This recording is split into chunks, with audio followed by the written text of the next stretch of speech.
गलद्दानगण्डं मिलद्भृङ्गखण्डं चलच्चारुशुण्डं जगत्त्राणशौण्डं लसद्दन्तकाण्डं विपद्भङ्गचण्डं शिवप्रेमपिण्डं भजे वक्रतुण्डम्।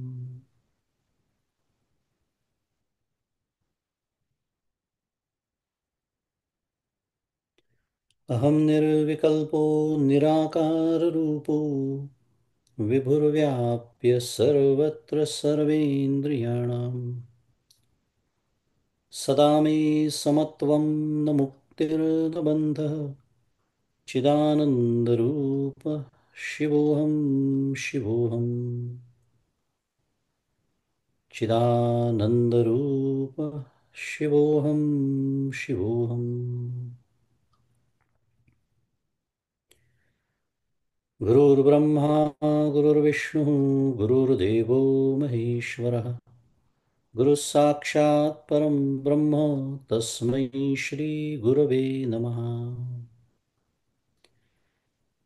ब्रह्मानन्दं परमसुखदं केवलं ज्ञानमूर्तिं द्वन्द्वातीतं गगनसदृशं तत्त्वमस्यादिलक्ष्यम् एकं नित्यं विमलमचलं सर्वधी साक्षिभूतं भावातीतं त्रिगुणरहितं सद्गुरुं तन्नमामि। श्री सद्गुरुनाथ महाराज की जय। जय जय रघुवीर समर्थ। श्री राम जय राम जय जय राम। श्री राम जय राम जय जय राम। श्री राम जय राम जय जय राम। श्री राम जय राम जय जय राम। श्री राम जय राम जय जय राम। श्री राम जय राम जय जय राम। श्री राम जय राम जय जय राम। श्री राम जय राम जय जय राम। श्री राम जय राम जय जय राम। श्री राम जय राम जय जय राम। श्री राम जय राम जय जय राम। श्री राम जय राम जय जय राम। श्री राम जय राम जय जय राम। श्री राम जय राम जय जय राम।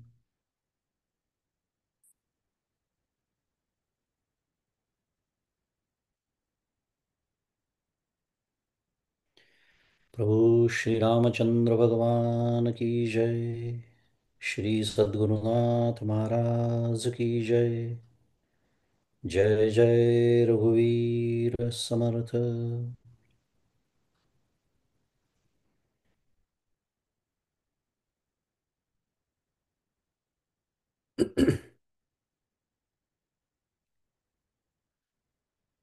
सद्गुरु परम पूज्य डॉक्टर श्री कृष्ण दत्तात्रेय देशमुख, पाख्य डॉक्टर काका यांच्या श्रीचरणी शिरसाष्टांग वंदन करतो. परमपूज्य मंदाताई गंधे यांच्या श्रीचरणी शिरसाष्टांग वंदन करतो. आपण ज्या ग्रंथाचा अभ्यास करतो आहे त्या ग्रंथाचे करते श्रीमदाद्य शंकराचार्य यांच्या श्रीचरणी शिरसाष्टांग वंदन करतो. तुम्ही श्रोते जगदीश मूर्ती, तेथे माझी व्युत्पत्ती किती, बुद्धिहीन अल्पमती सलगी करीतो श्रीराम. तुम्हा सर्वांना सप्रेम अभिवादन.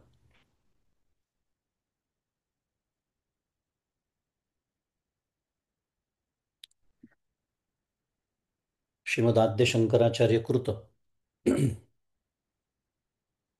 आणि गुरु शिष्य संवादात्मक सर्वात महत्वाचं विवेक चूडामणी या ग्रंथाचं चिंतन आपण करतोय.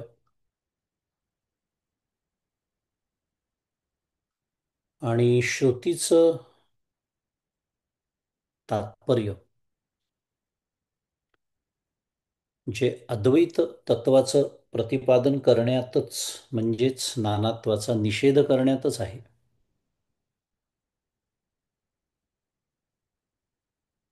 या विषयाचं विवेचन केल्यानंतर हे जे स्वसंवेद्य तत्व आहे ज्याला ब्रह्म असं म्हणतात त्याचं जे वर्णन श्रुती करते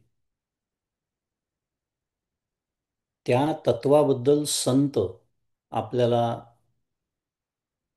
स्वानुभवानी जो उपदेश करतात ते तत्व सत्यत्वाने जाणण्याचा उपाय म्हणजे ते आत्मत्वाने जाणणे हाच आहे. सत्यत्वाने म्हणजे काय?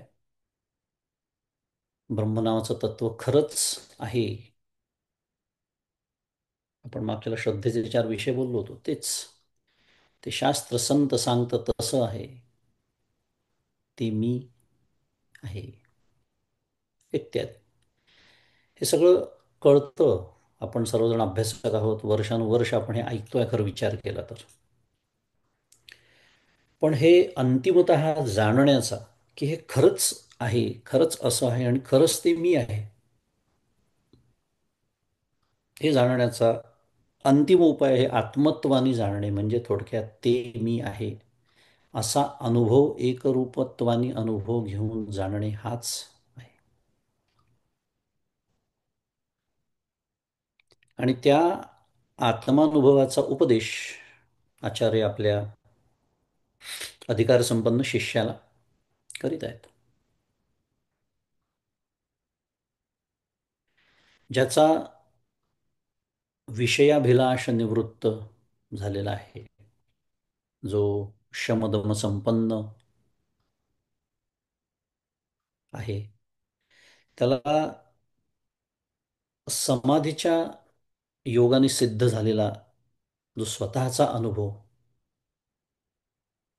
हा वेदशास्त्र जे सांगतं त्या तत्वाबद्दल, श्री गुरु जो उपदेश करतात त्या तत्वाबद्दल, त्याच तत्वाबद्दल त्या समाधीच्या योगाने सिद्ध झालेला त्याचा जो स्वतःचा अनुभव आहे तो या इतर प्रमाणांप्रमाणेच प्रमाणभूत आहे असं आचार्य म्हणतात. अंतिम आपण तोच विषय बघतोय. अंतिमतः शेवटी साध्या भाषेत बोलायचं तर झालं, गाडी कुठे येते, कुठे येऊन थांबते, आता तुम्ही प्रत्यक्ष अनुभव घ्या. खूप वर्णन करून झालं हापूस आंब्याचं खूप. पण शेवटी तुम्हाला कळणार आहे का तो जर तुम्ही त्याची कधी चवच बघितली नाही. तसं वेदशास्त्र श्रीगुरु खूप उपदेश करतील पण अंतिम प्रमाण ज्याला म्हणावं लागेल ते काय आहे? तो स्वतःचा अनुभव हाच आहे की नाही. आणि तो अनुभव येत नाही तोपर्यंत श्रद्धा, पुन्हा ते श्रद्धेचे विषय बोलतोच आहे आपण सातत्याने ते बोलतोय की हो हे असं आहे आणि हो ते मी आहे म्हणजेच मी देह नव्हे इत्यादी.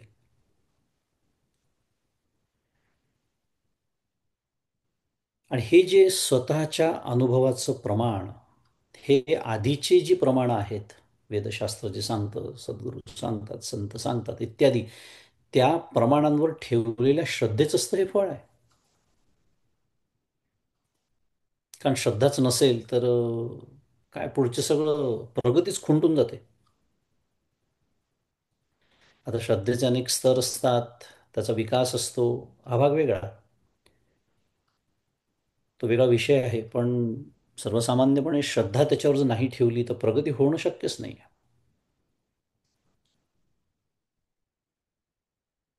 भगवद्गीता आपल्याला सांगते, श्रद्धावान लभते ज्ञानम तत्पर संयतेंद्रिय ज्ञानम लब्ध्वा पराम शांतिमचिरेणाधिगच्छति. चौथा अध्याय. श्रद्धावान, श्रद्धावान लभते ज्ञानम. तो श्रद्धावान आहे. नुसता श्रद्धावान असून चालतं का? ते सगळे विषय माहिती आहेत आपल्याला. नुसतेची श्रद्धा झोंबू पाहासे परमपदा, से उद्या सोपे नव्हे, माऊली म्हणते. इतकं सोपं नाही अरे अर्जुना, ते नुसत्या श्रद्धेवर नाही ना चालत. नाही तर आपल्याकडे काय म्हणे त्याला, भारतात विशेषतः श्रद्धाळू लोकांची कमी आहे ना, कोट्यावधी लोक आहेत. मी जाऊन आलो महाकुंभला. किती कोटी होते आपल्याला सगळ्यांना माहिती आहे. मुद्दा, श्रद्धावान लभते ज्ञानम पण तत्पर संयतेंद्रिय ह्याच्याकडे लक्षच जात नाही. ज्ञान साधनेमध्ये तत्पर, जितेंद्रिय अशा मनुष्याला ज्ञानप्राप्ती होते. आणि मग अचिरेण शब्द आहे त्याच्यामध्ये, म्हणजे अविलंब त्या योगे तो मोक्षरूप परमशांतीला प्राप्त होतो. ज्ञानम लब्ध्वा पराम शांती अचिरेणाधिगच्छति. परमशांती प्राप्त होते त्याला. आणि या परमशांतीचा अनुभव जो आहे, त्याला नुसतं शांती नाही म्हटलं, परमशांती म्हटलं आहे. प्रशांत आपण त्याचा खूप वेळा विचार केला आहे.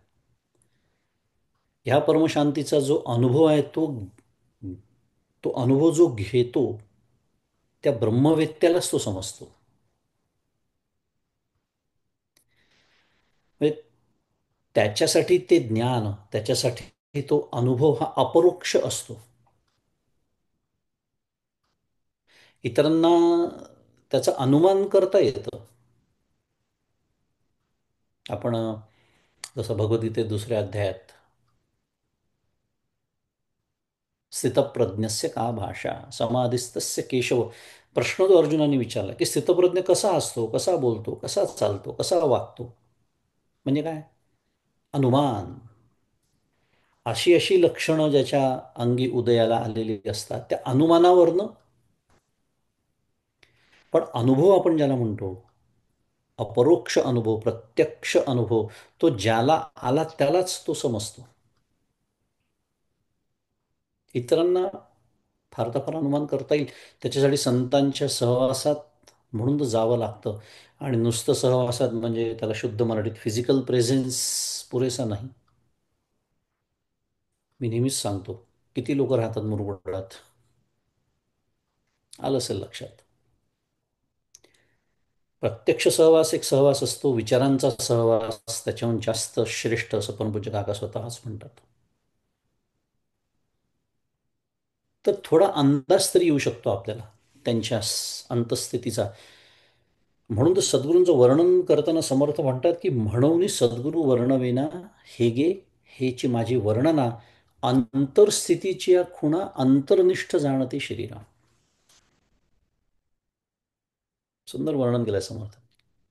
अंतरस्थितीची या खुणा, ही जी त्यांची अंतरस्थिती असते त्या महात्म्यांची, त्या ज्ञानाची, त्या जीवनमुक्ताची, ते अंतर्निष्ठ जाणते. ते स्वतःच ते जाणतात, त्यांचा तो प्रत्यक्ष अनुभव असतो. किंवा त्यांच्यासारखे दुसरे अंतर्निष्ठ झालेले ज्ञानी ते समजू शकतात. इथपर्यंत आचार्यांनी आपल्याला मार्गदर्शन केलं. मागच्या वेळेला श्लोक क्रमांक 477 पर्यंत आपला अभ्यास पूर्ण झाला आणि अभ्यासासाठी आपल्यासमोर पुढचा श्लोक आहे 478 क्रमांकाचा. तो मी वाचतो.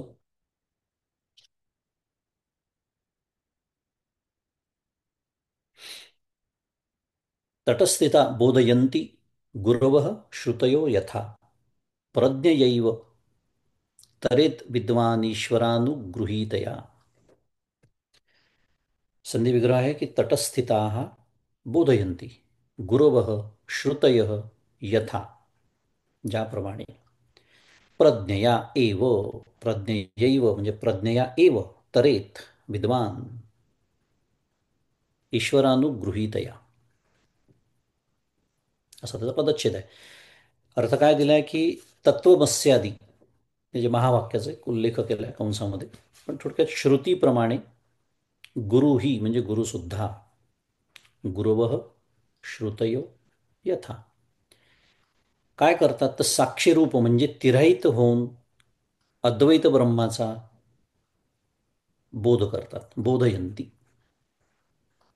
बोधयंती गुरव श्रुतय बोधयंती. पण कसे तटस्थिता हा,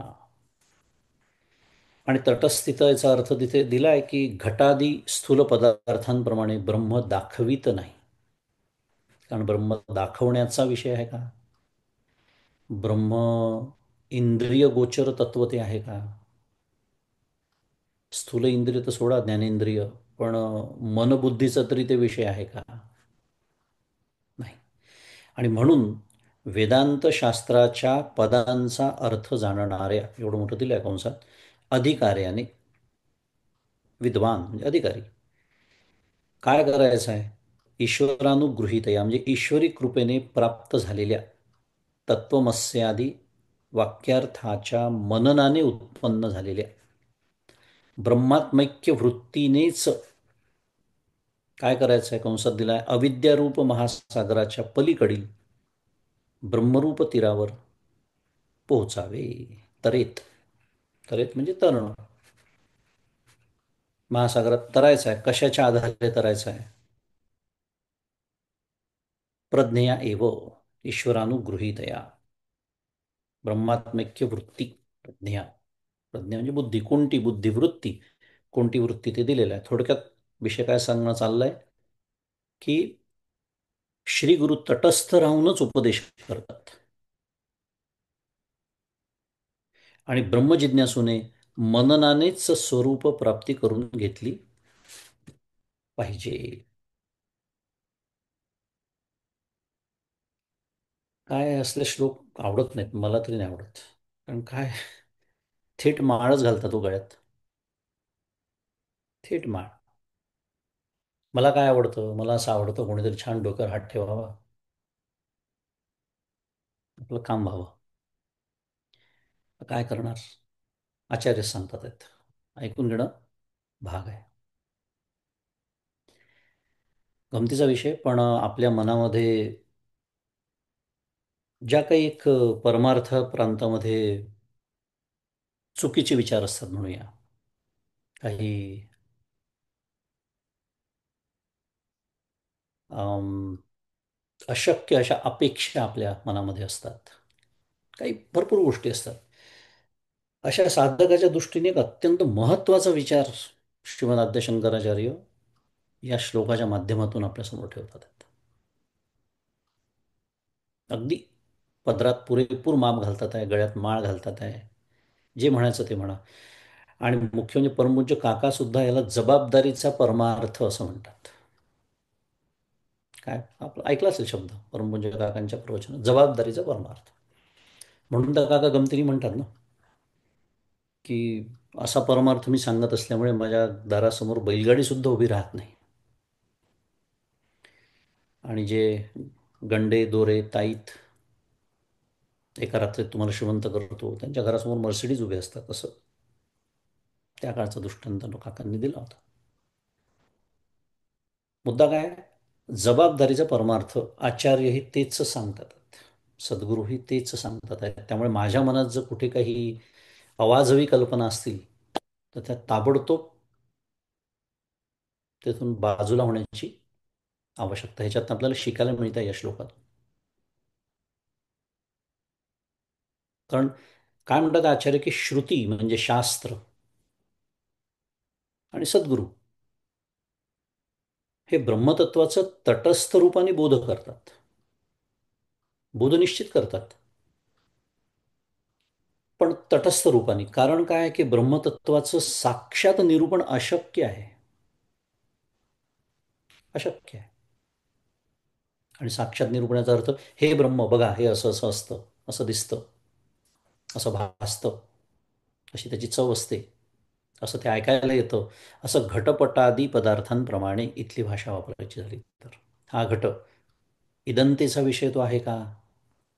मागच्याच वेळेला आपण शिकलो. तो इदंतेचा विषय नाही. अहंता इदंता याचा तो विषय नाही.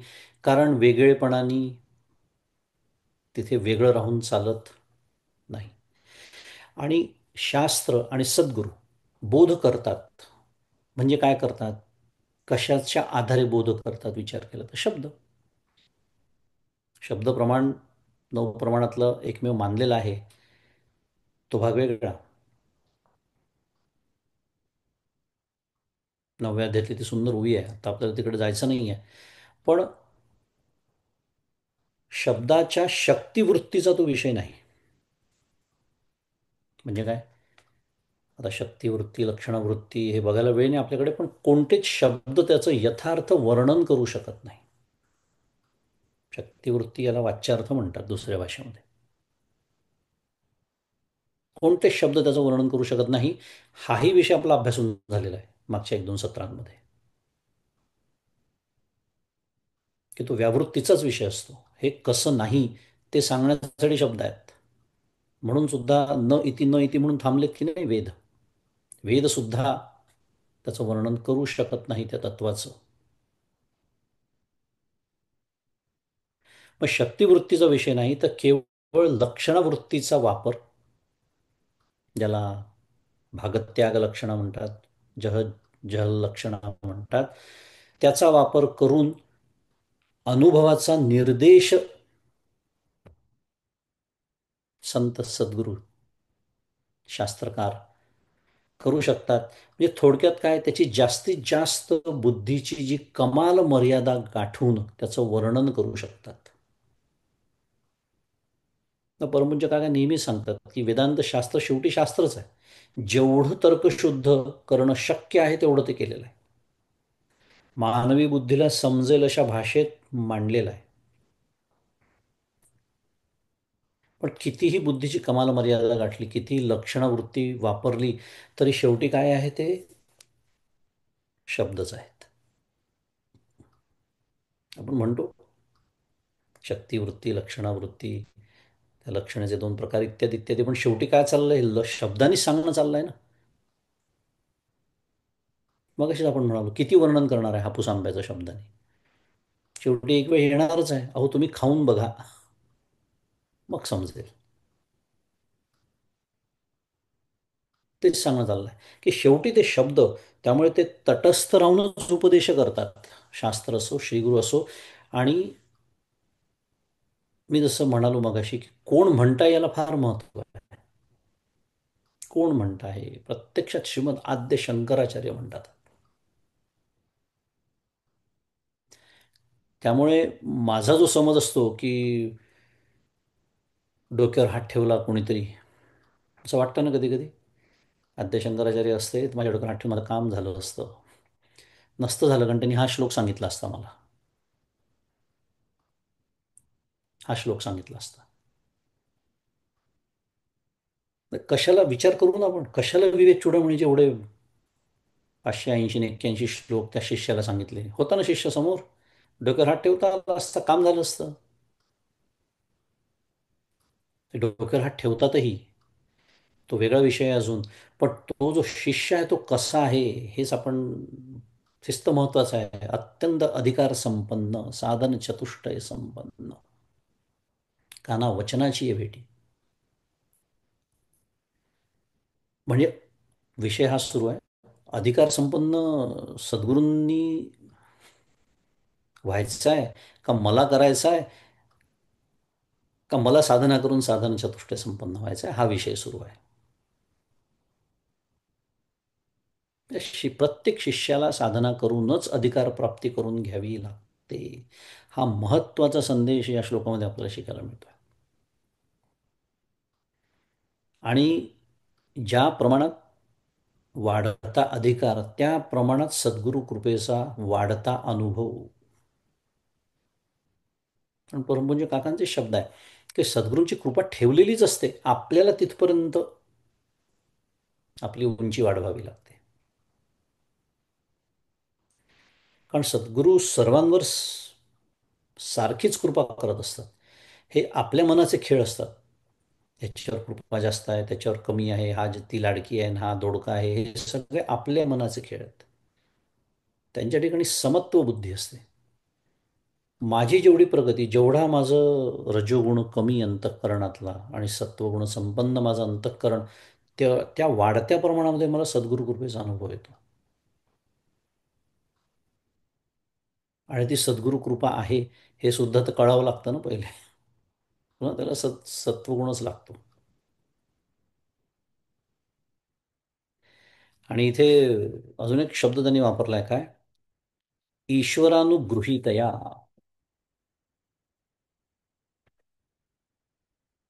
काय म्हटलं इथे? ईश्वरानुगृहीतया म्हणजे ईश्वरी कृपेने प्राप्त झालेली आहे. आता या ग्रंथाच्या सुरुवातीलाच भगवत कृपेने 3 दुर्लभ गोष्टींचा लाभ होतो असं म्हटलंय. तशी आवश्यकता नाही आहे. 478 क्रमांकाचा श्लोक आपण बघतोय, त्यामुळे सुरुवातीचं आठवलंच पाहिजे असा काही नियम नसतो. पण आठवलं तर आपल्या हिताचं असतं. दुर्लभम त्रयम एव एतत् देवानुग्रह हेतुकम. तिथेही काय केलेलं आहे? ईश्वर कृपेचा उल्लेख या ग्रंथाच्या सुरुवातीलाच केलेला आहे. ती जेव्हा होते तेव्हा काय होतं? दुर्लभम त्रयम एव एतत्. 3 दुर्लभ गोष्टींचा आपल्याला लाभ होतो. मनुष्यत्व, मुमुक्षुत्व, महापुरुष संश्रय. ईशकृपा, गुरुकृपा, शास्त्रकृपा, आत्मकृपा.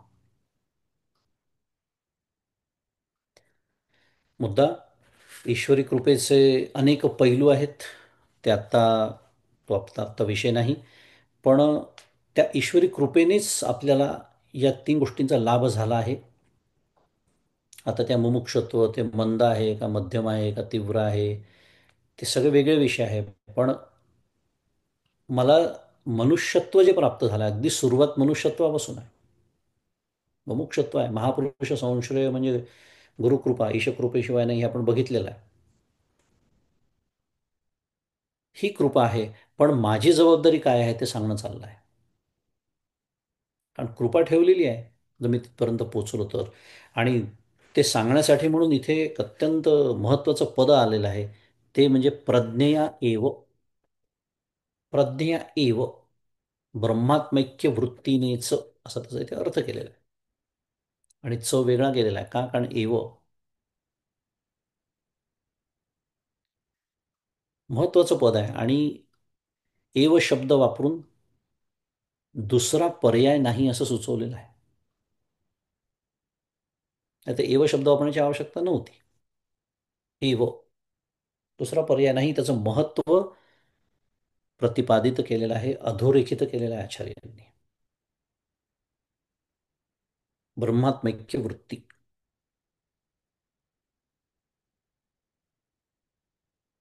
ब्रह्मात्मैक्य निश्चयास. ब्रह्मात्मैक्य म्हणजे काय? जीव आणि ब्रह्म एकच आहे. जीव ब्रह्मैक्य. त्याच्यासाठी साधक युक्ती, त्याच्या अभेदासाठी साधक युक्ती, किंवा त्याच्या निश्चयासाठी म्हणूया साधक युक्ती, त्याच्या भेद निश्चयासाठी बाधक युक्ती,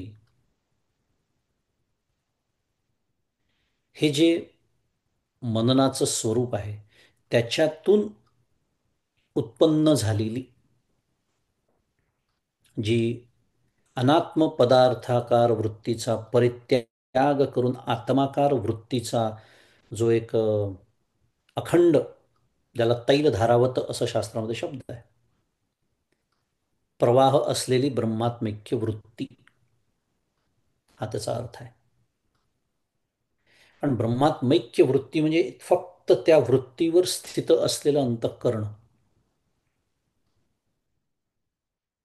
म्हणजे निदिध्यासन, म्हणजे प्रसंख्यान, म्हणजे ध्यान करणारी वृत्ती, जी त्या ध्यानाचं साधन आहे, प्रमुख साधन आहे, नवे एकमेव साधन आहे, एव म्हटलेलं आहे.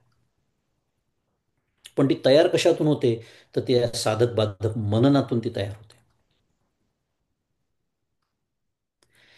आणि ही ब्रह्मात्मिक्य वृत्तीच निर्विकल्प समाधीचं प्रमुख आणि एकमेव साधन आहे. आणि महत्वाचं काय शिकतोय आपण? ते शिष्यालाच करावं लागतं. शिष्यालाच करावं लागतं, कमवावी लागते. अधिकार प्राप्ती याचा अर्थ हाच आहे. आणि आपला अधिकार किती आहे हे आपल्याला आपलं जाणवत असतं रोज आपण साधनेला बसतो तेव्हा. नामस्मरण असो, ध्यान असो, कुठलंही साधन असो. कारण ते साधन मला किती पातळीपर्यंत जमत आहे याचा थेट संबंध अधिकाराशीच आहे ना. अधिकार न कमवता आम्ही रोज जरी साधनेला बसलो, काय उपयोग होणार आहे का? अळू मात्र थोडाफार. म्हणून तर परमपूज्य काका नेहमी सांगतात, उरलेले 23 तास ठरवतात माझा तो 1 तास साजरा होईल का नाही होणार. एकमेव साधन आहे निर्विकल्प समाधीचं, आणि ते शिष्यालाच करावं लागतं. आणि त्याच्यासाठी सर्व उपाधींचा काय करावा लागतो? निराश करावा लागतो. तेव्हा कुठे त्या ब्रह्मात्मैक्य वृत्तीवरती आरूढ होता येतं.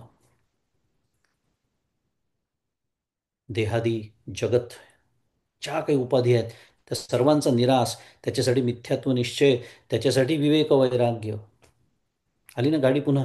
म्हणजे जबाबदारीची माळ समजून घेतोय आपण, अधिकाराची काय म्हणूया, सोपान कसा असतो अधिकाराचा तो, आणि त्याच्यासाठी कसं माझ्यापाशी येऊन ते भिडतं शेवटी. आणि अगदी हाच विचार माऊलींनी एका ओवीत मांडलेल्या. माऊली छान बोध करते, प्रसिद्ध ओवी आहे, सुंदर ओवी आहे. बुद्धी निश्चय आत्मज्ञान, बुद्धी निश्चय आत्मज्ञान. का आठवली ओवी? इथे जे ब्रह्मात्मैक्य वृत्ती म्हटलेली आहे त्यालाच माऊली या ओवीमध्ये बुद्धी निश्चय असं म्हणते आहे. बुद्धी निश्चय आत्मज्ञान, ब्रह्मरूप भावी आपणा आपण, ब्रह्मनिष्ठा राखे पूर्ण, तत्परायण अहर्निशी. अप्रतिम ओवी आहे माऊलींची. त्या ओवीचा अर्थ पाहायला आपल्याकडे वेळ नाही, पण आत्ता चालू संदर्भामध्ये काय ओवी आठवली?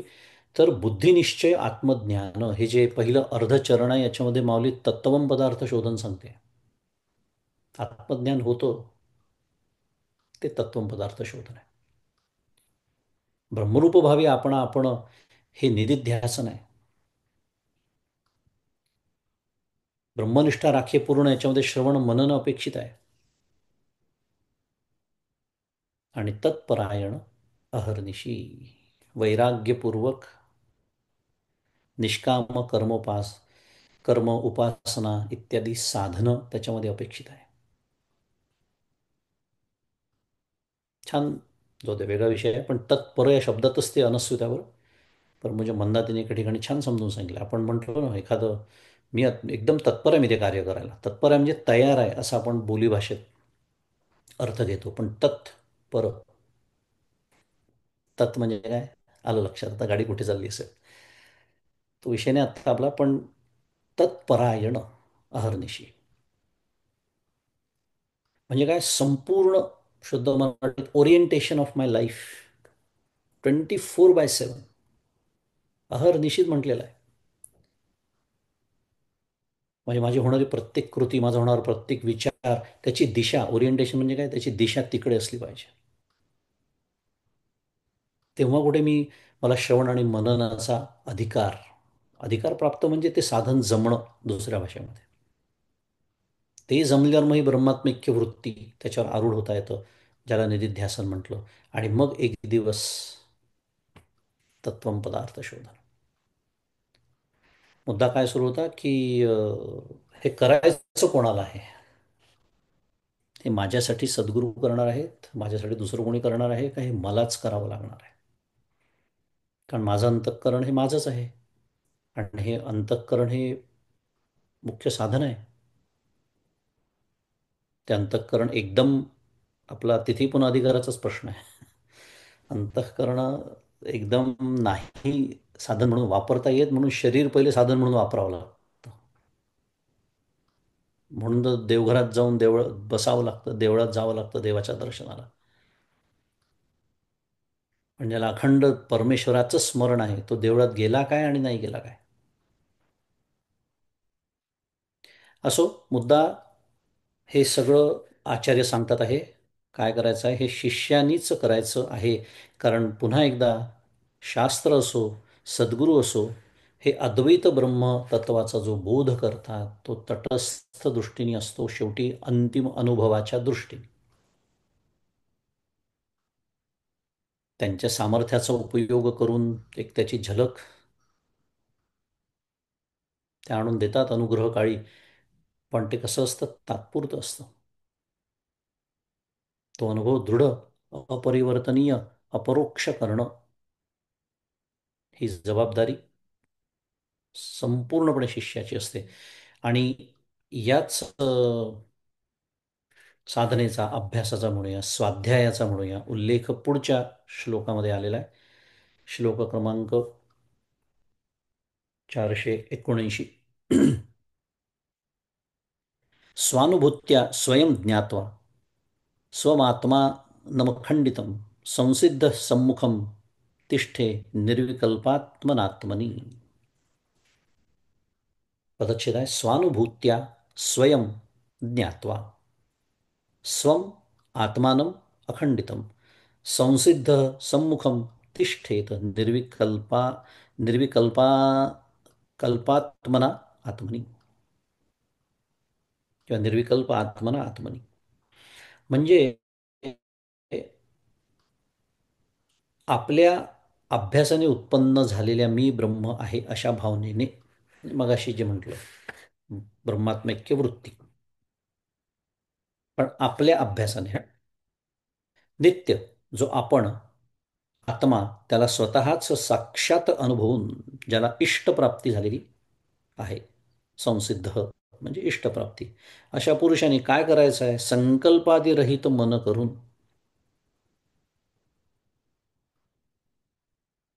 निर्विकल्प आत्मना, संकल्पादिरहित मन करून स्वरूपाच्या ठाई म्हणजे आत्मनी प्रारब्ध प्रेरित शरीराचे व्यापार चालू असतानाही सगळ्यात महत्वाचं स्वमहिम्यानेच राहावे, आत्मनिष्ठ राहावे. सम्मुखम तिष्ठेत. थोडक्यात आचार्य काय सांगतात या श्लोकात, विद्वानाची स्वाभाविक स्थिती कशी असावी ते सांगितलेलं आहे. आता आपला चालू विषय मी जसं म्हणालो त्या स्वाध्यायाचं उल्लेख पुन्हा या श्लोकात आलेलाच आहे. पण वैशिष्ट्यपूर्ण श्लोक आहे एका दृष्टीने विचार केला तर. कारण स्व शब्द बघा किती वेळा आलेला आहे. स्व म्हणजे पहिले स्वानुभूत्यामध्ये स्व आहे, स्व अनुभूतीमध्ये स्व आहे की नाही, आहे. स्वयंमध्ये स्व आहे. नंतर स्वम मध्ये स्व आहेच. आत्मानम, आत्मानम मध्ये प्रत्यक्ष स्व जरी नसला तरी आशय काय आहे, आत्मानम म्हणजे पुन्हा स्व. पुढे निर्विकल्प आत्मना आत्मनी, अजून 2 वेळा स्व. वैशिष्ट्य कशासाठी लक्ष वेधलं, प्रथम पुरुषी एकवचनी परमार्थ, परमपूज्य काकांचा शब्द. पुन्हा जबाबदारीची माळ. एका श्लोकामध्ये इतके वेळा स्व स्व स्व, कारण अनुभव स्वलाच येणार आहे आणि तो एकरूपत्वानी म्हणजे स्वशी एकरूप होऊनच येणार आहे. इतक्या दृष्टीने ते स्व आहे. परतोनी पाठीमोरे ठाके आपण ये आपण पे देखे, तिथे सुद्धा 2 वेळा आपण शब्द आलेला आहे. कारण हा सगळा कार्यक्रम आतमधलाच आहे ना, बाहेरचा नाहीच आहे. आणि मुख्य म्हणजे उपदेशात्मक श्लोक आहे. म्हणजे थेट शिष्याला उद्देशून म्हटलेलं आहे की असं असं. पहिल्या आधीच्या श्लोकात जे आपण सगळं स्वाध्यायाचं अभ्यासाचं सगळं वर्णन ऐकलं, ती ब्रह्मात्मैक्य वृत्ती जी मुख्य साधन आहे, ती एकच वृत्ती अंतःकरणामध्ये, ते असं साधन, असा अभ्यास करून स्वतःला, स्वतःचं जे स्वरूप आहे त्याचा अनुभव घेऊन इष्टप्राप्ती झाली असता. काय उपदेश करतात आहेत आचार्य? संकल्पादी रहित मन, जरी आपले प्रारब्ध प्रेरित शरीराचे व्यापार जरी सुरू असले तरी संकल्पादी रहित मन होऊन स्वमहिम्यामध्येच आत्मनिष्ठ व्हावे. आत्मनिष्ठ, स्वमहिम्यामध्येच तिष्ठ म्हणजे आत्मनिष्ठ, असा उपदेश आचार्य करतात आहेत. आणि असंच ज्ञानाचं होतं. पाचव्या अध्यायातली ओवी मी या मालिकेत सांगितली आहे 2-4 वेळा. ती पुन्हा मला आठवते या निमित्ताने. इतकी सुंदर ओवी आहे ती पाचव्या अध्यायातली, की सहजे स्वसुखाचे नि अपारे, सुरवाडले नि अंतरे, रचिला म्हणून बाहेरे, पाऊल न घाली माऊली म्हणते. का बरं सुंदर ओवी म्हणालो मी? ह्या अशा ज्या ओव्या असतात ना, छान त्याच्यातनं प्रेरणा मिळते आपल्याला साधनेची, की कशासाठी मी परमार्थ करतोय, काय होणार आहे नेमका, काय आत्मस्थिती किंवा आत्मनिष्ठ झालेला जो असतो त्याची काय अंतःकरणाची स्थिती असते. स्वमहिम्न किंवा स्वमहिमा का म्हटलं त्याला? तर आत्मसुखाच्या अमर्यादपणाने तो स्वभावताच समृद्ध झालेला असतो. त्याचं जे अंतःकरण आहे ते सहजे स्वसुखाचेनी अपारे, सुरवाडलेनी अंतरे, अंतरे म्हणजे अंतःकरणाने, सुरवाडलेनी म्हणजे समृद्ध झालेलं, सजवलेलं. त्या ज्ञानाचं अंतःकरण कसं झालेलं असतं? आत्मसुख, अमर्याद आत्मसुख, आनंद. आनंद का शब्द वापरला? कशावरच ते अवलंबून नाही आहे म्हणून. तिथे सुख याचा अर्थ आनंद असा आहे, स्वतंत्र आहे. आणि असं त्याचं अंतःकरण समृद्ध झालेलं असल्यामुळे त्याचा महिमा तो अखंड अनुभवत असल्यामुळे होतं काय? असा तो रचिला म्हणून बाहेरी पाऊल न घाली. सुख मिळवण्याकरता, ज्याला इथे संकल्प असा शब्द म्हटलेला आचार्य म्हणतात आहे, संकल्पादी रहित मन करून. कारण संकल्प आपण कशासाठी करतो विचार करा. कुठलाही संकल्प अंतिम त्याचं मला सुख हवं हेच असतं.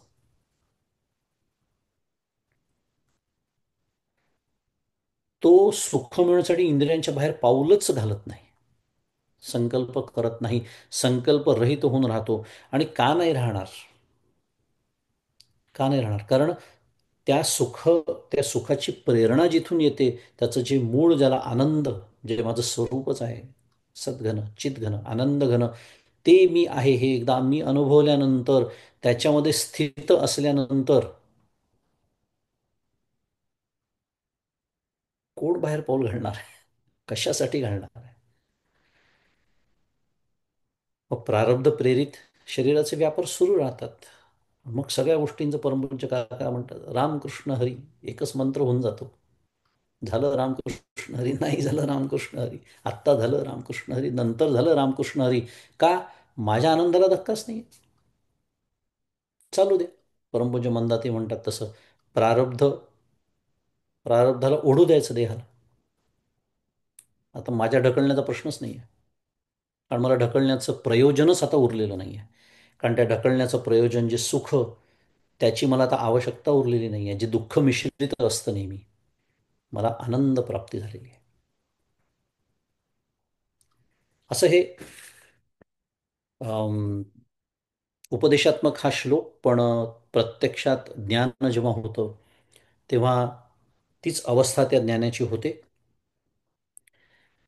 आणि या गटातला शेवटचा उपदेश परच श्लोक आहे, तो म्हणजे 480 क्रमांकाचा पुढचा श्लोक आहे. तो मी वाचतो. वेदांत सिद्धांत निरुक्तिरेषा ब्रह्मैव जीव सकलम जगच्च, अखंड रूप स्थितिरेव मोक्षो ब्रह्माद्वितीये श्रुतय प्रमाणम. वेदांत सिद्धांत निरुक्ति पदच्छेद. एषा ब्रह्म एव जीव सकलम जगत च अखंडरूपस्थितिः एव मोक्षः ब्रह्माद्वितीये श्रुतयः प्रमाणम्. आत्मानुभव हा जो आपला विषय सुरू आहे त्या गटातला शेवटचा श्लोक आहे. आचार्य आता शेवटचा उपदेश शिष्याला आपला करतात आहेत काय, की उपनिषदातील वचनांच्या निर्णित अर्थाचा संग्रहद्वारा उपदेश हा वेदांत सिद्धांत निरुक्ती एषा. काय आहे निर्णित संग्रह? की जीव आणि सर्व जग, जीव सकलम जगत च, काय आहे? ब्रह्मच आहेत. ब्रह्माहून अन्य असे जड किंवा चेतन काही नाही. आणि म्हणून निर्द्वैत, म्हणजे जिथे द्वैत सिद्ध होत नाही असं अद्वैत निर्द्वैत ब्रह्मस्वरूपी राहणे हाच मोक्ष आहे. आणि ब्रह्माच्या अद्वितीयत्वाविषयी श्रुती प्रमाण आहे. श्रुतय प्रमाणम. कुठपर्यंत? मला अनुभव येत नाही तोपर्यंत. आपली सुरुवात आजच्या चिंतनाची तिथूनच झाली होती. श्रुती प्रमाण, गुरुवाक्य प्रमाण.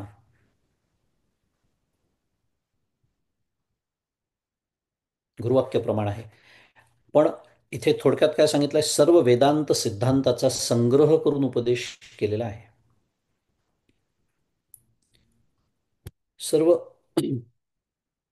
वेदांताचा साररूप जो एक सांगणं चाललेलं आहे त्याचा उल्लेख इथे केलेला आहे.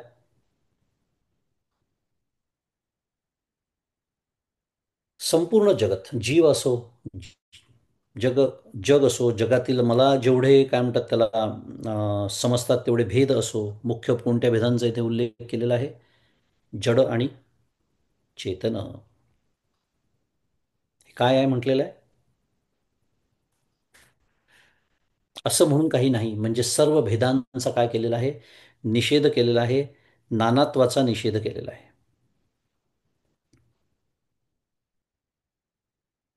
मोटके गुरुमुखे उदयीजत दिसे.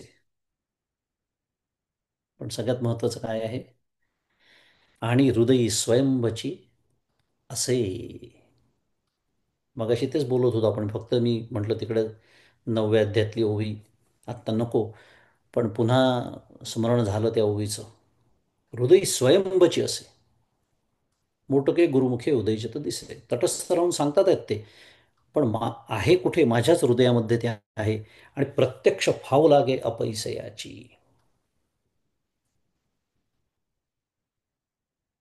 आणि हे सार सर्व वेदांत सिद्धांतांचा संग्रह आहे असं आचार्य म्हणतात आहे.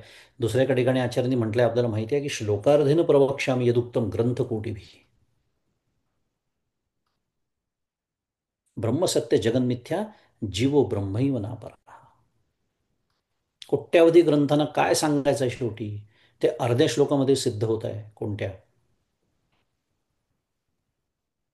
ब्रह्मसत्यम जगन्मिथ्या जीवो ब्रह्मैव नापरा.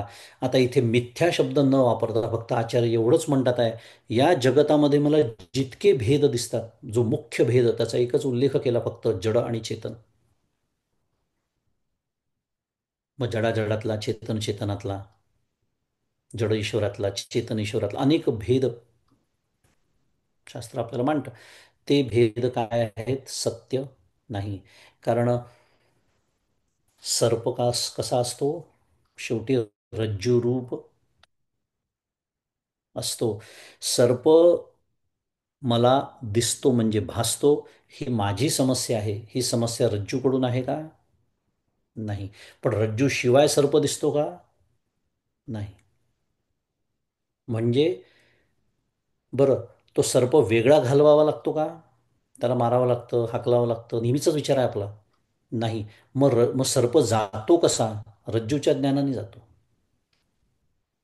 हे अध्यस्त, हे अधिष्ठान रूपच असतं. जीव, जगत इत्यादी हे सर्व जे अध्यस्त आहे ते अधिष्ठान रूपच आहे, हेच आचार्य इथे सांगतात आहेत. आणि त्याला श्रुती प्रमाण आहे. कारण हे आपल्याला पत्करायला, स्वीकारायला कठीण जातं. कारण मला जे भेद इंद्रियांच्या माध्यमातून, ज्ञानेंद्रियांच्या माध्यमातून, अंतःकरणाच्या माध्यमातून जे दिसतात, ऐकू येतात, जाणवतात, ज्याची कल्पना करता येते, त्याचे इतके दृढ संस्कार आपल्यावरती झालेले आहेत अनेक जन्मांचे, की ते सत्य नाही.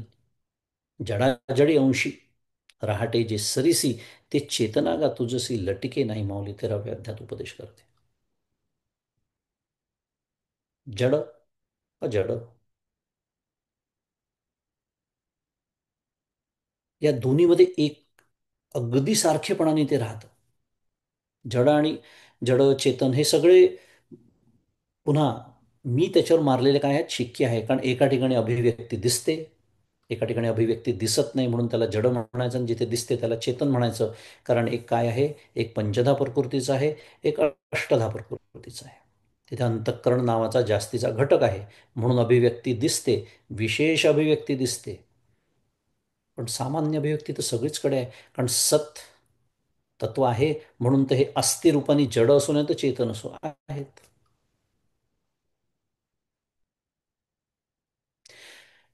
7व्या अध्यायामध्ये भूमिरापो नलो वायू खम मनो बुद्धिरे वच वगैरे सगळं माझी पराप्रकृती अपराप्रकृती हे जगत कसं निर्माण करते, ती त्याचं उपादान कारण कसं आहे वगैरे सगळं सांगताना भगवंत शेवटी काय म्हणतात, मत्तः परतरम नान्यत किंचिदस्ति धनंजय मयि सर्वमिदं प्रोतम सूत्रे मणिगणा इव. मत्तः परतरम नान्यत, अरे माझ्याहून दुसरं निराळं काही नाहीच आहे. या जगताचं दुसरं काही कारण तत्वतः पाहिलं तर नाही. आणि जसं त्या मणी ते ओवलेले असावे त्या दोऱ्यामध्ये, तसंच संपूर्ण जगत माझ्यात ओवलेलं आहे. आणि माऊलीने तो दोरा सुद्धा सोन्याचा करून टाकला आहे. तेवढेही भेद राहू नये.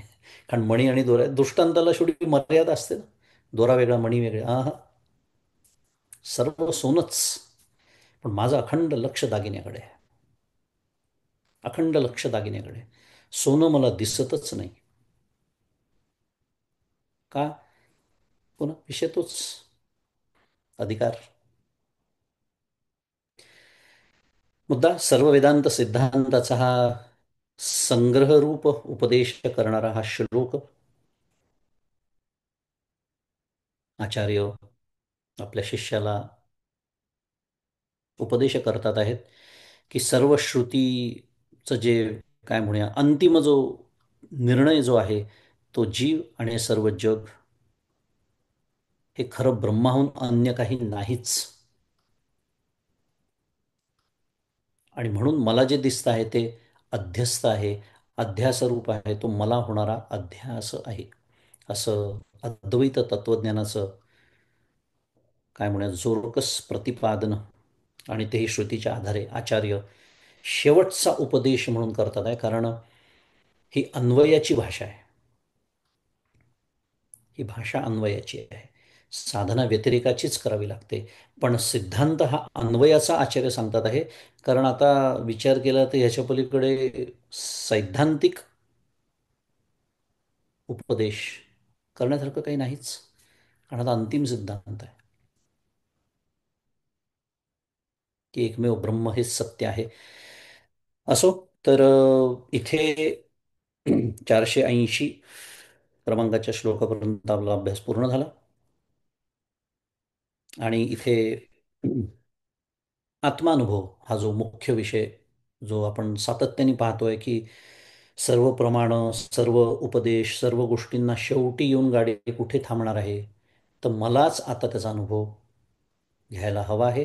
आणि तो येण्यासाठी म्हणून सद्गुरू आणि शास्त्र संत सांगतात तशी साधना मला करणं भाग आहे. आणि जशी माझी साधनेची प्रगती होईल तसा अनुभवाच्या मी जवळ जाणार आहे. आणि परमपूज्य काका जसं म्हणतात, की जितकं मी अनुभवाच्या जवळ, तितकं श्रद्धेचं काम आपोआपच कमी होतं. आणि मग प्रत्यक्ष अनुभव आला की त्या अनुभवावर आधारित, आता त्याला श्रद्धा तरी म्हणावं का, पण म्हणूया श्रद्धा, कारण ती आधी ठेवल्यामुळेच हा अनुभव आला ना. इथपर्यंत गाडी जाते, जावी लागते, पण त्याच्यासाठी प्रमुख किंवा प्रामुख्याने साधन कोणाला करायचं आहे, तर शिष्याला करायचं आहे. आणि म्हणून आचार्य इथे हे उपदेश आपल्या समोर बसलेल्या शिष्याला करतायत. पुढच्या 481 या श्लोकापासून बोधोपलब्धी नावाचा विषय सुरू होतो आहे. तिथे शिष्याची काय अवस्था होते हे सगळं ऐकल्यानंतर हे सगळं पुढच्या श्लोकापासून ते वर्णन येईल. 481 क्रमांकाचा श्लोक पुढच्या वेळेला होईल तेव्हा त्याचा अभ्यास होईलच. आज आपण इथे थांबूया आणि आजचं हे चिंतन सद्गुरूंच्या चरणी अर्पण करताना हे सगळं ऐकल्यानंतर आपल्याला आपल्या जबाबदारीची जाणीव पुन्हा एकदा झाली असावी आणि त्याप्रमाणे आपल्याला पुन्हा हे छान ही साधना कशासाठी करतोय तेही आपण ऐकलं, कशी ती महिमा असतो त्या ज्ञानाच्या अंतःकरण स्थितीचा आणि त्याच्यासाठी म्हणून मी साधना करतोय अशी प्रेरणा आपल्या सर्वांना मिळावी अशी सदिच्छा सद्गुरूंच्या चरणी व्यक्त करतो आणि माझ्या वाणीला विराम देतो. श्री सद्गुरुनाथ महाराज की जय. जय जय रघुवीर समर्थ.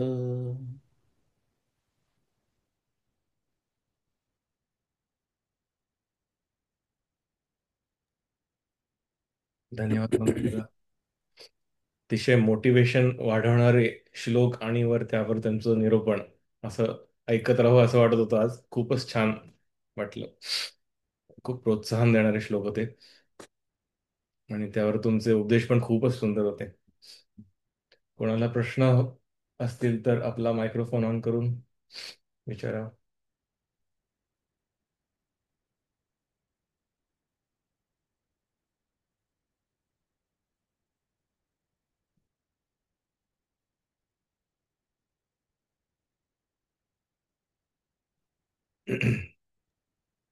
बहुतेक प्रश्न विचारून हे समाधान मोडायचं नसेल कोणाला.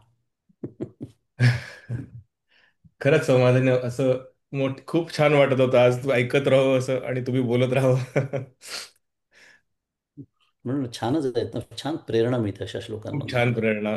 प्रेरणादायक श्लोक होते आणि तुम्ही ते अतिशय सुंदर समजून सांगितले. मला मात्र एक थोडस प्रत्येक वेळी असं 480 क्रमांकाचे जसे श्लोक आहेत तसे श्लोक आले की असं वाटतं की खूप श्लोक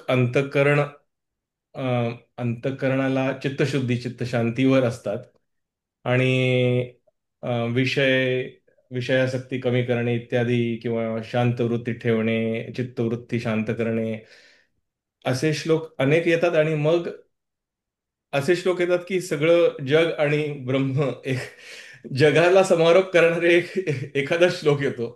म्हणजे पूर्ण ब्रह्मांड हे ब्रह्मरूप आहे हे समजण्यासाठी जास्ती श्लोक खर्चित होत नाहीत असं मला वाटलं. म्हणजे वाचता वाचता तर ते तसं कसं का असावं तर तुम्ही म्हणलात तसं त्याला अल्यूट केलं की तुम्ही अन्वयाचे जे श्लोक असतात ते कमी असतात आणि व्यतिरिकाचे जास्ती असतात असं असा मी समजूत घेऊन घेतली. पण अजून काही सांगायचं आहे का त्याबद्दल? बरोबर आहे. एवढा मोठा निष्कर्ष की पूर्ण जग ब्रह्मरूप आहे आणि आत्मा ब्रह्मरूप आहे हे स्वतःचा अनुभव असे दोन वेगळे वेगळे वाटतात निष्कर्ष. बरोबर. हम्म. अन्वय हा अनुभवाचा असतो ना नेहमी आणि साधना ही व्यतिरेकाची असते आणि ज्याची गरज आहे ती गोष्ट जास्त सांगितल्या जाते, सांगावी लागते. हम्म. हम्म. हम्म. एखाद्या वेळेस असतात परमपूज्य काका जसं म्हणतात की अमृत अनुभव सारखा ग्रंथ आहे. तो दोन जीवनमुक्तांचा संवाद आहे. हम्म. त्यामुळे तिथला विषय एकदम वेगळा आहे. हे अनेक जण विसरून जातात अमृतानुभवाचा अभ्यास करताना की दोन जीवनमुक्त बोलतात एकमेकांचे. तर पण इथे उपदेश रूप सुरू आहे शिष्याला आणि खरं सांगायचं तर इथे जे सगळं साधन सगळं सांगितलं आहे हे सुद्धा अनेकांना म्हणून विवेक चूडामणी हा ग्रंथ कठीण वाटतो कारण त्याचा सुद्धा अधिकार प्राप्त करून घ्यावा लागतो. हम्म. हम्म. आणि ते साधन काय सांगितलं आहे जीवब्रह्मैक्य, ती जीवब्रह्मैक्य वृत्ती ब्रह्मात्मा ऐक्य. हे प्रमुख साधन आहे. हे साधन खूप प्रगत साधन आहे विचार केला तर. तिथपर्यंत पोचण्यासाठीच तर कितीतरी अधिकार प्राप्त. हम्म. आणि ती नसल्यामुळे नेमकं जे सांगणं चाललंय त्याचा अंदाज नाही करतायत. शब्दांचे अर्थ कळतात पण शब्दातील अर्थ नाही कळत. हम्म.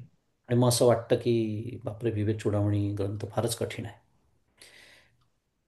कारण याचा अधिकारीच फार विलक्षण आहे. तो समोर बसलेला अधिकारी आहे जो शिष्य त्यांच्या, म्हणून तो त्याला पुढच्या श्लोकात येणारच आहे. समाधी लागलेली आहे त्याला. हम्म.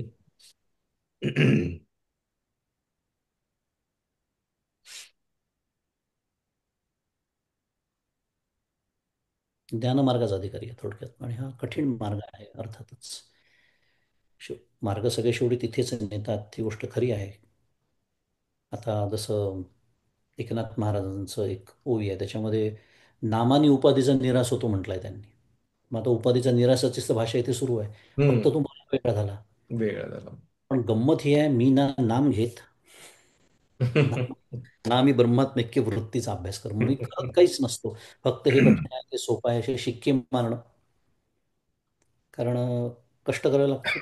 अधिकार प्राप्ती म्हणलं की आलं, ती माळ घातलेलीच आज गळ्यात आपले. अक्षरशः. कंचनताई, तुम्ही अनम्यूट केलेलं दिसतंय. हो, पण मला I was just enjoying this dialogue very much, so I didn't want to disturb. प्रणाम सद्गुरू. मला एक प्रश्न होता आणि it kind of discontinues this discussion, पण विचारते. अम, श्रद्धा खूप महत्वाची आहे, पॅरामाउंट आय वुड से. पण त्याच्यासाठी आधी स्व किंवा देह तादात्म्य सोडल्याशिवाय श्रद्धा पूर्णपणे असं म्हणता येईल का की माझी खूप श्रद्धा आहे किंवा माझी श्रद्धा आहे एखाद्या गोष्टीवर? जोपर्यंत मी स्वतःला पूर्णपणे सोडू शकत नाही तोपर्यंत खरंच मी श्रद्धेची हे झालेली असते का, पात्र झालेली असते का असं म्हणायला? असा माझा प्रश्न होता. कारण जोपर्यंत आपण पूर्णपणे एखाद्याला समर्पण करत नाही, ती भावना तिथे नाहीये, काहीतरी स्वतःचं राखून आहे, तोपर्यंत खरंच इव्हन श्रद्धेची अनुभूती आहे का, असा माझा प्रश्न होता. हं. असा प्रश्न निर्माण होतो कारण श्रद्धा या संकल्पनेचे स्तर आहेत. अगदी अंतिम शास्त्रीय व्याख्या पाहायची म्हटली तर श्रद्धा या शब्दामध्ये सत आणि धा असे दोन शब्द आहेत. धा म्हणजे बुद्धी. सतच्या ठिकाणी स्थिर झालेली. आता मी काय केलं, एकदम दुसरा एक्स्ट्रीम दाखवून दिला तुम्हाला. The other extreme of the spectrum of called shraddha. आपण कुठेतरी या पातळींमध्ये असतो आणि मग आपण दुसऱ्या पातळीची व्याख्या लावायला जातो, म्हणून हा गोंधळ उडतो. Is the point I am trying to make. उदाहरणार्थ आता एकदम अलीकडचा एक्स्ट्रीम तुम्हाला दाखवतो. त्याला साध्या भाषेत आपण श्रद्धासुद्धा म्हणत नाही, विश्वास म्हणतो. आता परमपूज्य काकाच नेहमी उदाहरण देतात की मी समजा बसने प्रवास करतो, विमानातही मी बसतो. तर मी विमानात बसतो तेव्हा गपचूप सांगितलं की बेल्ट लावतो आणि माझा विश्वास असतो की वैमानिक जो आहे त्यांनी हे सगळं तपासलेलं आहे, विमान पुरेसं इंधन भरलेलं आहे, तो स्वतः दारू प्यायलेला नाही, त्याची झोप झालेली आहे, इत्यादी इत्यादी. आहे की नाही? आता याला श्रद्धा म्हणावं का, वेगळा विषय, पण आपण त्याला विश्वास म्हणू. हा विश्वास आहे म्हणून तर मी प्रवास करू शकतो. मी जर ठरवलो की हे सगळं तपासल्याशिवाय मी बसणारच नाही विमानात किंवा बसमध्ये किंवा गाडीत, व्यवहार होऊ शकणार नाही. मुद्दा की इतक्या खालच्या पातळीपासून विश्वास किंवा श्रद्धेला सुरुवात होते, ती अंतिम मगाशी मी व्याख्या सांगितली. हे दोन एक्स्ट्रीम म्हणजे दोन टोकाच्या हे टोकं दाखवून दिली मी. आणि याच्यामध्ये सगळे श्रद्धेचा विकास होत असतो. श्रद्धेमध्ये उदाहरणार्थ शरणागती हा एक महत्त्वाचा भाग आहे. आणि माऊलींनी एका ठिकाणी अर्जुनाची म्हणजे भगवंतानी अर्जुनाची एका ठिकाणी लाज काढली आहे, धिक बोलिये म्हटलेलं आहे. की तू मला शरण आहेस म्हणतोस आणि माझ्यापासून वेगळा राहतोस, या बोलण्याची तुला लाज वाटत नाही का, असं विचारलेलं आहे. म्हणजे मी काय सांगतोय, श्रद्धेने मला काय देणं अपेक्षित आहे, श्रद्धा शेवटी कशात परिणत होते, ती शरणागती किंवा तो भाव, ते भजन, त्याला अनेक शब्द आहेत. पण आपली जी श्रद्धा असते, जो जी गृहीत धरून तू प्रश्न विचारलास, ते आपण या दोन टोकांच्या मध्ये कुठेतरी बसतो आपण.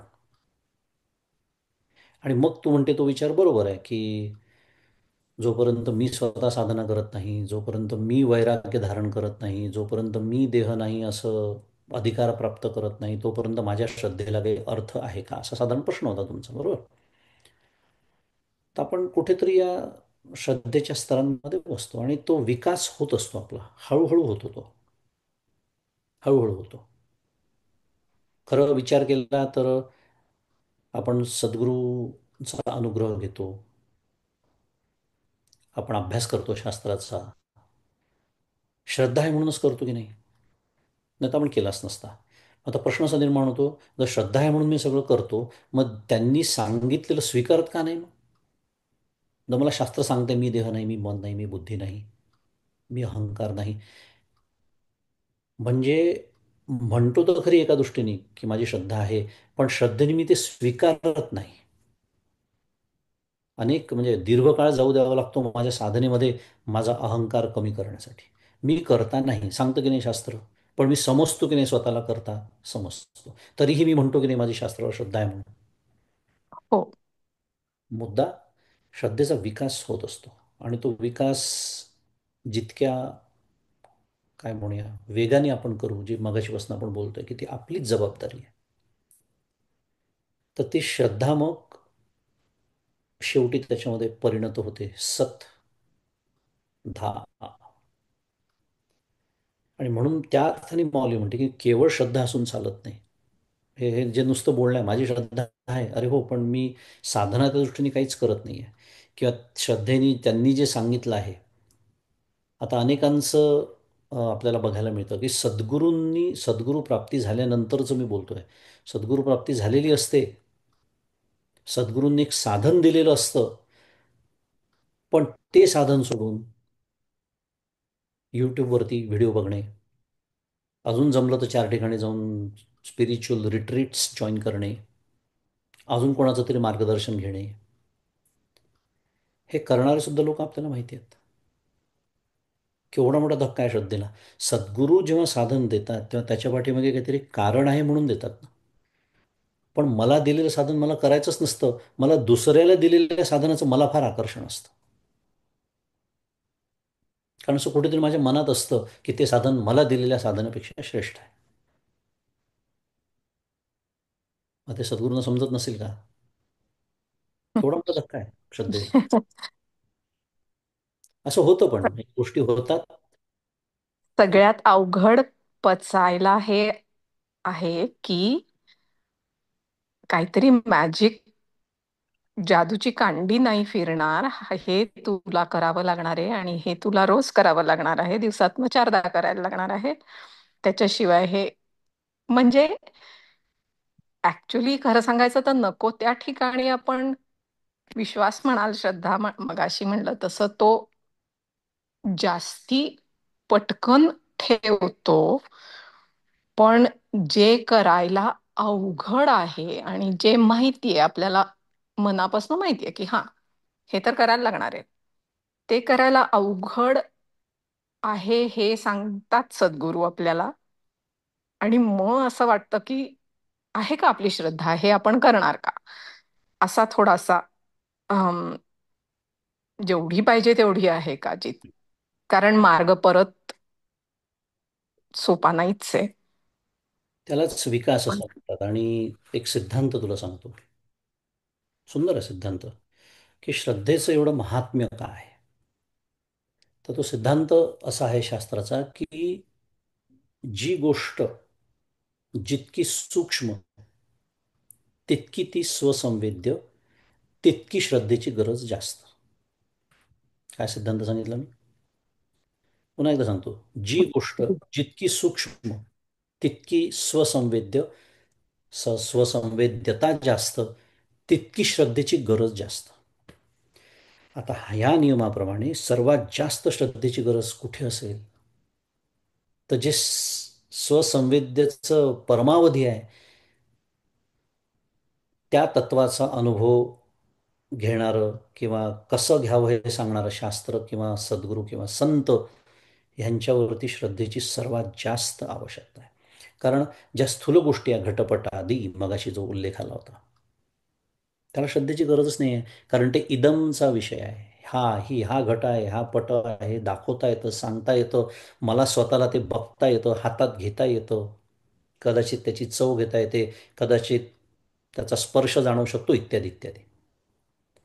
पण जशा जशा गोष्टी सूक्ष्मतेत जायला लागतात, एक साधा प्रश्न विचारतो.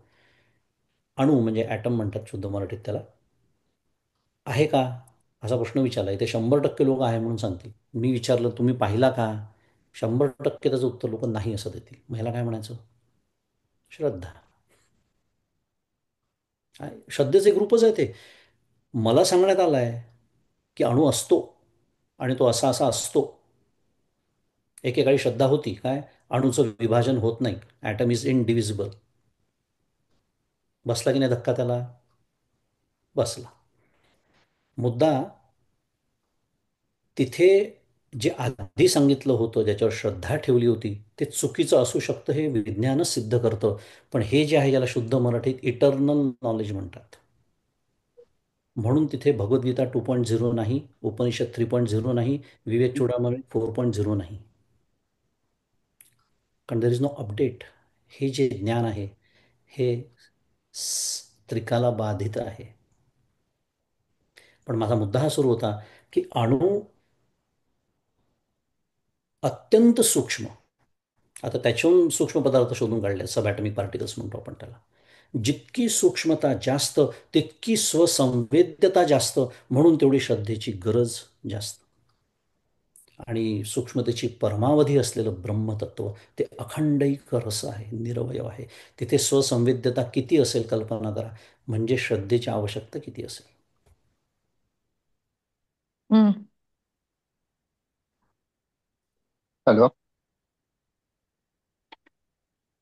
बोला, ऐकू येत आहे सुशील दादा. हा दादा, याच विषयाला कंटिन्युएशन म्हणून मला एकच प्रश्न विचारायचा होता. हं, जसं पाणी फ्रीझर मध्ये ठेवलं की त्याचा बर्फ होतो, हं, तसं श्रद्धेचा अ, परमावधी झाली की निष्ठा होते का? बरोबर. तेच मी मगाशी जे विकास म्हणालो, हा हा. त्याला म्हणून मी एक त्याला दुसरा शब्द दिला, विश्वास. विश्वास म्हणजे विचार केला तर एक श्रद्धेचंच रूप आहे, पण त्याला तेवढं गांभीर्य किंवा खोली नाही आहे. मग हा. श्रद्धा आहे. आणि श्रद्धेचं पुढचं निष्ठा, म्हणजे आता हलतच नाही. तत्परायण अहर्निशी, काय ओवी शिकलो आपण, ब्रह्मनिष्ठा राखे पूर्ण. हम्म, हम्म, हम्म, निष्ठा हम्म. म्हणून आत्मनिष्ठ. अच्छा. बहुतांश वेळेला आत्मनिष्ठ शब्द असतो, आत्मश्रद्ध नसतो, कधी कधी असतो, पण मुख्य आत्मनिष्ठ. त्यामुळे श्रद्धेचं रूपांतर निष्ठेत होतच व्हायला हवं. संशय विपर्यय रहित जेव्हा ते होतं, तेव्हा त्याला निष्ठा म्हणायचं. असो, मोठा विषय आहे श्रद्धा, पण थोडक्यात बोलायचं झालं सारांशाने प्रश्नाचं उत्तर, की श्रद्धेचे स्तर असतात विकासाचे, आणि ते स्तर लक्षात नाही आले तर मग असे प्रश्न येऊ शकतात मनामध्ये. थांबूया. होय. एकटाच स्वतःशी बोलतोय असं मला वाटतंय, कारण सगळेजण छान दाराआड लपून पण बोलतो आणि मी प्रश्न माझ्या. छान होता कांचनताईंचा, त्यामुळे डिस्कशन छान होतं.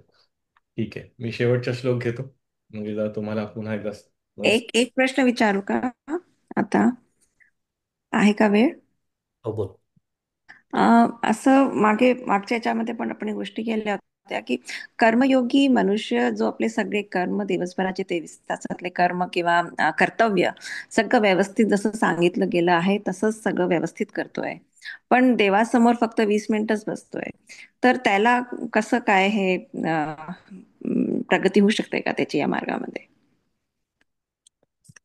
निश्चित होऊ शकते, कारण कर्म तो कसा करतो आहे याच्यावरती अवलंबून आहे. अच्छा. कारण मला जर प्रत्येक कर्म करताना अखंड परमेश्वराचं स्मरण असेल, हो. रामाचं स्मरण असेल समजा, हो. की मी ते कर्म रामासाठी, रामाच्या स्मरणात, रामाच्या प्राप्तीने सगळ्यात महत्त्वाचं त्याचं फल रामाला अर्पण करून असं जर माझं मी कर्म करत असेल तर ती माझी साधनाच आहे, ते कर्म नाही आहे. कर्मरूप साधन आहे थोडक्यात. हम्म. कर्माच्या फुलांनी मी त्याची पूजा बांधतो आहे. मग मला 1 तास देवघरात बसून पूजा नाही करावी लागत.